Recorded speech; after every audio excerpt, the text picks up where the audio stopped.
1 दिसंबर से जो सदारत है G20 की वो मिल रही है भारत को 1 साल के लिए। इस ज़िम्न भारत ने एक लोगो भी तैयार किया है और उसमें वो जो कमल का फूल है लोटस, वो भी उस लोगो का हिस्सा है।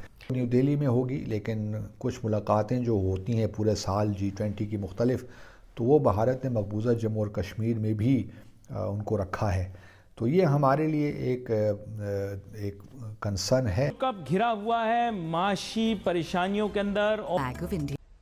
साथियों, G20 का ये लोगो केवल एक प्रतीक चिन्ह नहीं है, ये एक संदेश है, ये एक भावना है जो हमारी रगों में है। ये एक संकल्प है जो हमारी सोच में शामिल रहा है। इस बार G20 जिसकी अध्यक्षता भारत कर रहा है, उसके लोगों में कमल का फूल है। वही कमल का फूल जिसके बलबूते 303 सांसद 2019 में लोकसभा में पहुंचते हैं। अब इस कमल के फूल से कई सारे दुनिया भर में चर्चा तेज हो गई। कुछ भी भारत करता है वैसे ही चर्चाएं तेज हो जाती हैं। खास तौर पर पाकिस्तान, चाइना जैसे देशों में तो हर बात पे नज़र रखी जाती है और हर बात पे अपनी टिप्पणी देने की बहुत पुरानी आदत रही है पाकिस्तानियों की। तो खास तौर पर कमल का फूल, ये तो इसका प्रतीक है, तो उसका प्रतीक है, तो ये है, वो है, भारतीय संस्कृति ले आया। और सबसे बड़ी बात, बाहर वालों को भी छोड़ दें, भारत में ही कई लोगों को दिक्कत इससे है कि ये तो बीजेपी का एजेंडा चल रहा है। यहाँ पर तो सीधे बीजेपी का जो सिंबल है वही वहाँ पर लगा दिया गया। ये कितनी ये वो दुनियादारी, यहाँ पर भी कई सारी चर्चाएं तेज हो गई हैं। लेकिन क्योंकि विश्व में अभी जो G20 की बैठक होने जा रही है, ये बहुत ही क्रूशल बैठक है और भारत का रोल इसमें बहुत ही ज़्यादा ज़रूरी होने वाला है। तो पहले वीडियो देख लें, फिर उस पर चर्चा करते हैं। के लिए एक ऐतिहासिक अवसर है। आज इसी संदर्भ में इस समिट की वेबसाइट, थीम और लोगो को लॉन्च किया गया है। मैं सभी देशवासियों को इस अवसर पर बहुत बहुत बधाई देता हूं। वसुधैव कुटुंबकम के मंत्र के जरिए विश्व बंधुत्व की जिस भावना को हम जीते आए हैं, वो विचार इस लोगो और थीम में प्रतिबिंबित हो रहा है। अभी G20 की अध्यक्षता इंडोनेशिया के पास है। 15 और 16 नवंबर को इंडोनेशिया में G20 का शिखर सम्मेलन है। पीएम मोदी इसमें शामिल होने के लिए बाली जाएंगे। 1 दिसंबर के बाद अगले 1 साल तक के लिए भारत में G20 की 200 से ज्यादा मीटिंग होगी, जिसमें 32 अलग अलग सेक्टर को कवर किया जाएगा। यानी 2023 में भारत से इंटरनेशनल एजेंडा सेट होगा। ग्लोबल एजेंडा सेट करने में अब भारत के हाथ एक बड़ा मौका लगा है। जो मुद्दे अंतर्राष्ट्रीय स्तर पर करोड़ों की आबादी पर असर डालते हैं, अब उन मुद्दों को भी भारत जोर शोर से उठाएगा। 1 दिसंबर से भारत दुनिया के सबसे पावरफुल ग्रुप में से एक G20 की अध्यक्षता ग्रहण करेगा।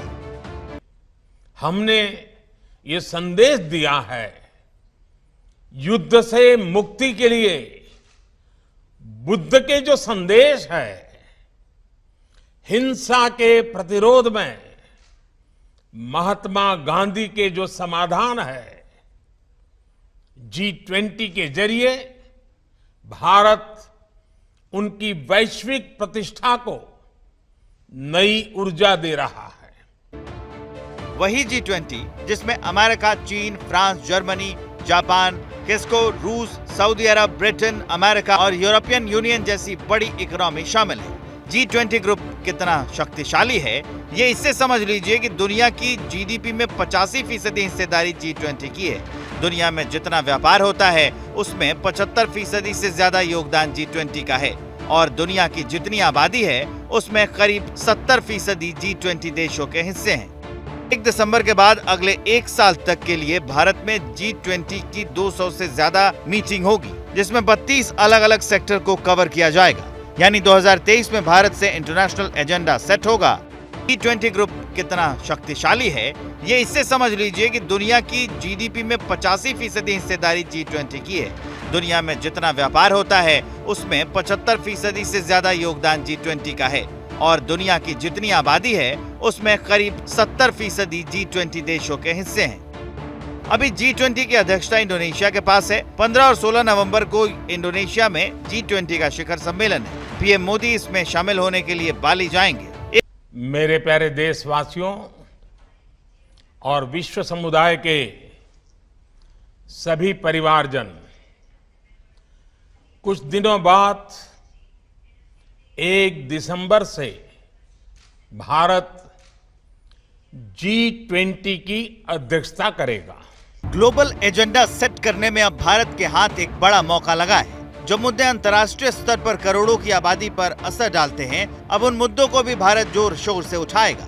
1 दिसंबर से भारत दुनिया का सबसे पावरफुल ग्रुप में से एक G20 की अध्यक्षता ग्रहण करेगा।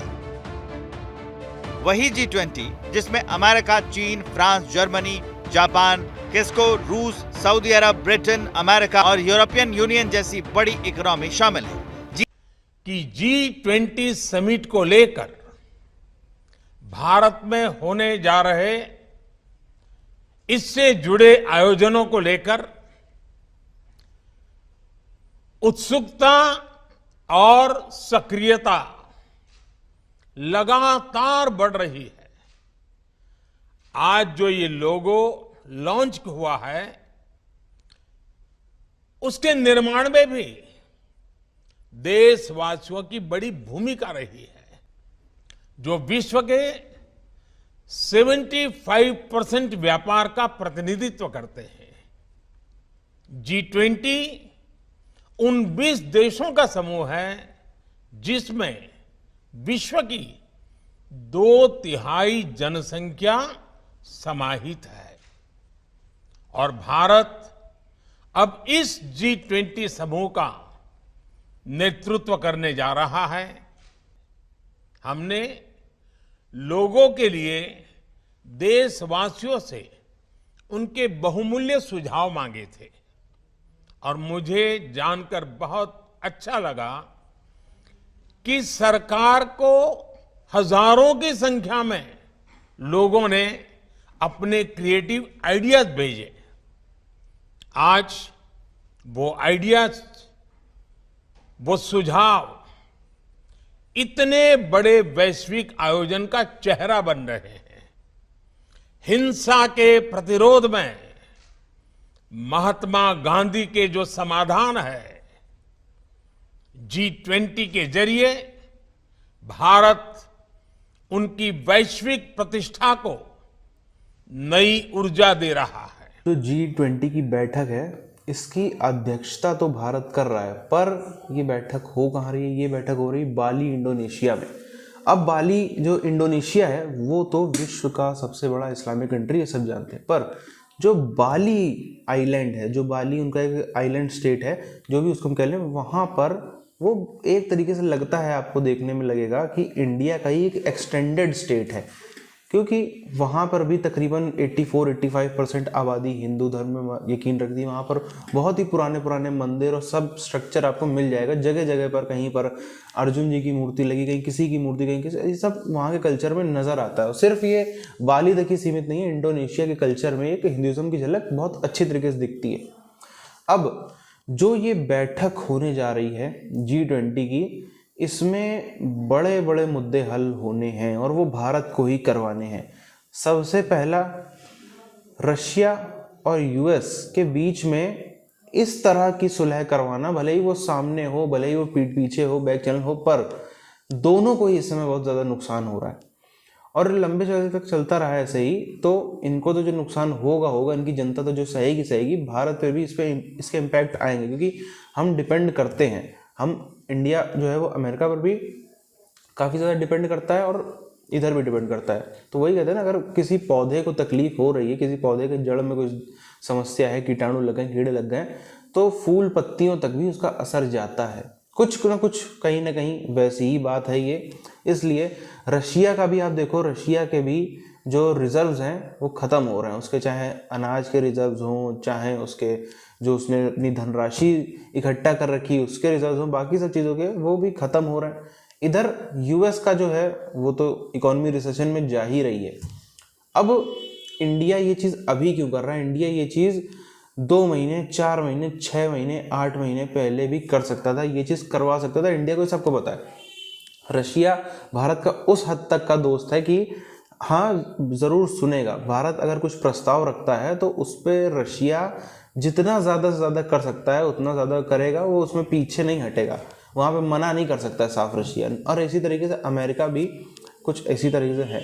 अब बात यह है, ये जो 6, 7, 8 महीने का टाइम हो गया रशिया यूक्रेन वॉर में, इसमें पूरी दुनिया की आंखें खोल दी हैं, आंखें भी खोल दी और जितने हवा में उड़ने वाले थे सबको ज़मीन पर भी ले आया गया है। अब आप देखो इस सब के अगर डायरेक्ट ही शुरू में इंडिया अगर मध्यस्थता कर रहा होता या किसी एक कैंप में चला जाता, ना हमें सस्ता तेल मिल रहा होता। आज भारत में तेल के दाम कुछ 120-125 तक भी हो सकते थे कई जगहों पर थोड़े कम होते, लेकिन राजस्थान जैसे राज्यों में तो अमूमन ही ज़्यादा रहता, तो वहाँ तो 120, 25, 30 तक भी टच करना कोई मुश्किल बात ना होती, हो सकता था, लेकिन अभी वैसे नहीं है। इसी तरीके से जो भारतीय रुपया, जो INR इतने सारे देशों में चल रहा है, अलग अलग डील्स उस पर हो रही हैं, अलग अलग जो है वो वादे उसी पे साइन किए जा रहे हैं, उसका भी प्रभाव कम रहता। प्लस इंडिया की जो एक ये शांति दूत की या फिर पूरी तरीके से शांति स्थापित करने वाले की इमेज जो बनती जा रही है, पूरी दुनिया समझ रही है कि हाँ अगर कोई सबके लफड़े सुलझवा सकता है, कोई बिल्कुल जो जज साहब का काम कोई कर सकता है तो वो भारत ही कर सकता है। इन सब चीज़ों के भारत को फायदे मिलने लगे और इसीलिए भारत के लिए थोड़ा ज़रूरी भी है कि इस टास्क को भी, रशिया अमेरिका वाले टास्क है, इसको भी अच्छे से पूरा करवाया जाए।